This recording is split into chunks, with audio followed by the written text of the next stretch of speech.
শেষ সময়তে এসে না ভরসার হাতটা বেশি প্রয়োজন। তখন টাকা পয়সা, বাড়ি গাড়ি, ধন সম্পদ, ব্যাংক ব্যালেন্স তার চাইতে বেশি প্রয়োজন হচ্ছে ভরসার হাত।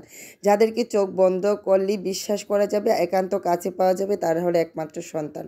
আসসালামু আলাইকুম, সবাই কেমন আছেন? আশা করি সবাই খুব ভালো আছেন। আলহামদুলিল্লাহ আমিও ভালো আছি, তবে আমি অনেক টেনশানে আছি। তো যাই হোক, ভিডিওতে নয় সব কিছু বলি, ভিডিওর পাশেই থাকবেন। তো আজকে এতই তাড়াহুড়া করে রান্না করতেছি যে প্রেশার কুকারের মধ্যে ডাল আর আলু সিদ্ধ একসাথে বসিয়ে দিলাম। মানে এদিকে ডালটাও রান্না হয়ে গেল, আলুও সিদ্ধ হয়ে গেল।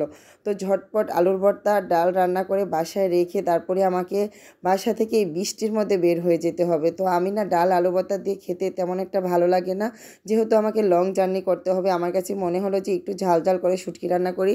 তো তাড়াহুড়া করি ছাদে চলে গেলাম। ছাদের থেকে কিছু বেগুন, তারপরে হচ্ছে আলু শাক, পুঁই শাক সব কিছু কেটে কুটে তাড়াতাড়ি করে আমি এই যে চুলার মধ্যে বসিয়ে দিলাম। তো আসলে বাসা থেকে তাড়াহুড়া করে বের হতে হবে, তাই রান্নাটাও তাড়াহুড়া করে করতে হলো।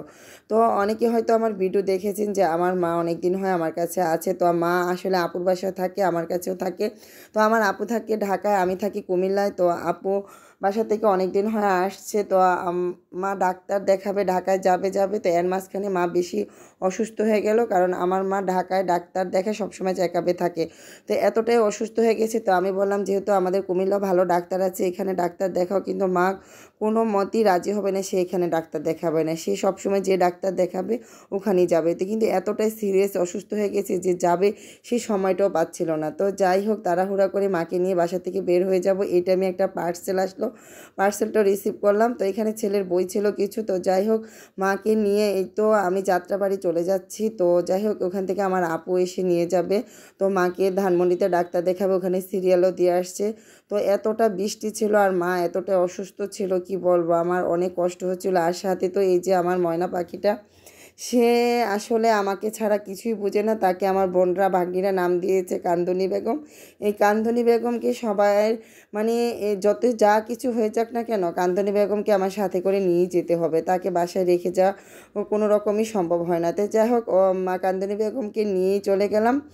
তো এত বৃষ্টি, বাসা থেকে ছাতা দিয়ে বের হয়ে সিনজি নিয়ে তারপরে বাস স্ট্যান্ড চলে গেলাম। বাসে করে এই তো ঢাকার উদ্দেশ্যে রওনাও দিলাম। প্রচুর বৃষ্টি হচ্ছিল, এত বৃষ্টি যে বৃষ্টি কোনো রকমই থামছিল না। আর এদিকে মা অনেক বেশি অসুস্থ, যে আসলে এত টেনশন হচ্ছিল যে আমি একা একা মাকে নিয়ে বের হয়ে আসছি, আল্লাহই জানে কি হয় অবস্থা। যাই হোক, আল্লাহর রহমতে মাকে আমি বোনের কাছে পৌঁছে দিয়ে আবার আমাকে মানে রিটার্ন ব্যাক করতে হয়েছিল, যেহেতু আমার অনেক সমস্যা ছিল, আমি আর যেতে পারিনি, আপুর কাছে দিয়ে দিলাম। তো বাসের মধ্যে বসে বসে মানে টেনশনও করছি, আর এদিকে একটু ভিডিও করে নিচ্ছি। এত বেশি বাতাস ছিল বাহিরে, বৃষ্টি, আর জানালাটা অফ করলে গরম লাগছিল, আর জানালাটা যখন খোলা রাখছিলাম তখন এত বাতাস ছিল। তো যাক, এদিকে আপুও চলে আসছে। তো আমরা বাস থেকে নেমে তারপরে একটা মিষ্টির দোকানে বসছিলাম, যেহেতু অনেক বৃষ্টি হচ্ছিল। বাস থেকে নামার সাথে সাথে একটা দোকান দেখলাম, মিষ্টির দোকান, সেটার ভিতরেই বসলাম। তো বসে এই তো মেয়ের জন্য মিষ্টি নিলাম, মেয়ে মিষ্টি খাচ্ছে, আর এদিকে আপু আসছে। তো এখন আপুর কাছে দিয়ে আমি আবার মানে আপুকে আমার মাকে বাসে উঠিয়ে দিয়ে আবার আমি আবার আরেকটা বাসে করে আমি কুমিল্লার উদ্দেশ্যে আসতে হবে। তো এটাই হচ্ছে আসলে শেষ বয়সে ভরসার হাত। সন্তান ছাড়া কেউই আপন হতে পারে না, আর সব সন্তান এক নয়। তো যাই হোক, সে কথা না হয় আর নাই যায়। তো সন্তান হচ্ছে সবচেয়ে মায়ের আপন, বাবা মায়ের সবচেয়ে কাছের।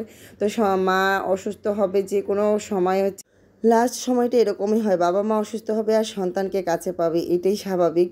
কারণ সন্তানে যত ব্যস্ত থাকুক, যত অসুস্থ থাকুক, যত কষ্টই লাগুক, বাবা মাকে চিকিৎসা করতে হবে, সুস্থ রাখতে হবে। হায়াতদার মালিক হচ্ছে একমাত্র আল্লাহ, তারপরে বা সন্তানদেরকেও চেষ্টা করতে হবে। যাই হোক, মাকে গাড়িতে উঠিয়ে দিয়ে আমিও গাড়িতে উঠে আবার কুমিল্লার উদ্দেশ্যে রওনা দিলাম। তো এত ভয় লাগছিল, খালি ছিল একদমই বাসটা, অল্প কয়েকজন লোক ছিল। তো ভয় ভয় আল্লাহকে ডেকে এই তো চলেও আসছে, আমাদের প্রায় দাউদকান্দির কাছাকাছি চলে আসছি। তখন আবার ভয়ঙ্কর লেভেলে বৃষ্টি নামছে, অন্ধকার হয়ে আসছে। তো যাই হোক, আমার মায়ের জন্য সবাই দোয়া করবেন, আল্লাহ যেন আমার মাকে সুস্থ করে দেয়। তো এই ভিডিওটা আরও 5-6 দিন আগের। তো আমার মা এখনও অসুস্থ, সবাই আমার মায়ের জন্য দোয়া করবেন, আল্লাহ যেন আমার মাকে সুস্থ করে দেয় খুব তাড়াতাড়ি এবং নেক হায়াত দান করে। তো প্রত্যেকটা সন্তানের বাবা মায়ের দায়িত্ব পালন করা দায়িত্ব এবং কর্তব্য।